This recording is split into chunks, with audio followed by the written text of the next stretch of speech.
It does not make sense that Africa can have so many resources, yet Africa still languishes in poverty. We have banks that we don't own. We have education systems that we don't own. We have curriculums that we never wrote. We have political parties that don't service our own interest as people. We have passports. They don't give us access to other countries. They have access to our countries. We don't have access into their own countries. And that's supposed to be democracy. They have embassies in our own countries, and yet they put the same countries in sanctions. What sort of a system are we talking about if we are to be addressing the issues of African democracy? African democracy is a crippled child who is sitting on a wheelchair, a paraplegic wheelchair. In as much as our countries are claimed to be democratic, they are not free at all. Our economies are ruled by the West. Our education is ruled by the West. Our medicine is given by the West. Our diseases are managed by the West. Our populations are managed by the West. Our technologies are imposed on us by the West. So which part of us can you say is democracy? The same countries, they sponsor a government, they sponsor a surrogate government, the government gets into power. After they're in power, then you put the same government in sanctions again. What do they want from us? These colonizers, what do they want from us? You wanted our gold, we took it. You wanted diamonds, you took it. You want our children and our body parts? You're harvesting. Africa is a harvesting ground of livers and kidneys and hearts. What do you want from us as a people? You took our art. You took our kings. Destroyed our civilization. Up to now, 400 years later, the colonizer is still watching to see how much more he can get away and harvest and pull and rape and take away from the African people. And all this comes under a big umbrella.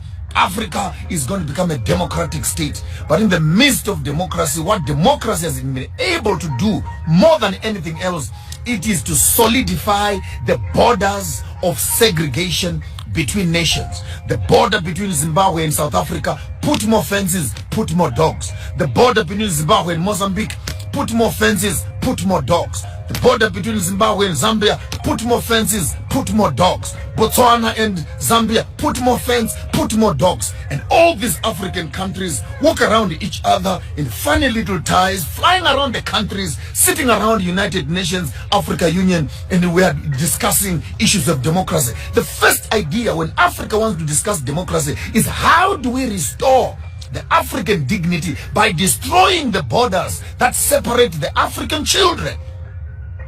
My grandmother is Shangaan, Mozambique, on my father's side. My grandmother is Venda, on my mother's side. My father is Karanga, and my grandfather on my mother's side is Ndebele.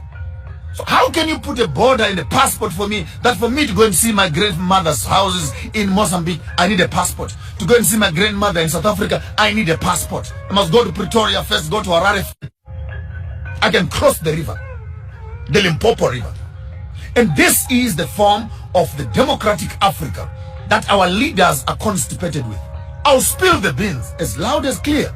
African democracy identifies a few educated, parodic Africans who become political parties. And they talk in cahoots with the funders, the colonizers. They walk into power not to help the African people, but to look after themselves and maintain the system for the colonizer. Insurance companies are in the hands of the colonizer. The banks are in the hands of the colonizer. Manufacturing industries are in the hands of the colonizers. The pharmaceuticals are in the hands of the colonizers.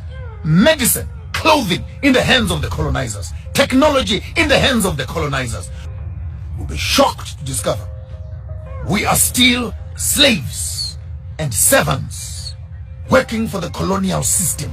Take note, I'm not insulting any political party, but I want to insult their insensitivity that they walk around and campaign. I am saying this from Nigeria to Uganda to Kenya to Ghana to Zimbabwe to South Africa to Botswana, anywhere in Africa. Tell me one political leader who has made an intentional business of improving and establishing factories for his own people. Sit around approving business budgets for what? Just take that money, open industries, take that money, open up mines, take that money, open up agricultural farms, have food for your people, employment for your people. How complicated can that be? The model to follow is Dubai. Look at Emirates. They have nothing. All national fund. Use the national fund to make Dubai a capital city of industry for the whole world. Here we are in Africa. We have cocoa, we have bananas, we have coal, we have platinum, we have diamonds, we have oil, we have weather, we have tourism, we have everything.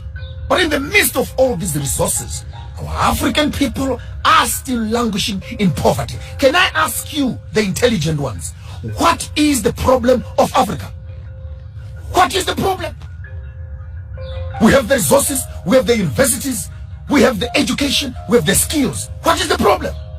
The problem is we are trained to maintain a system that does not benefit us. We go to school to learn to maintain that system.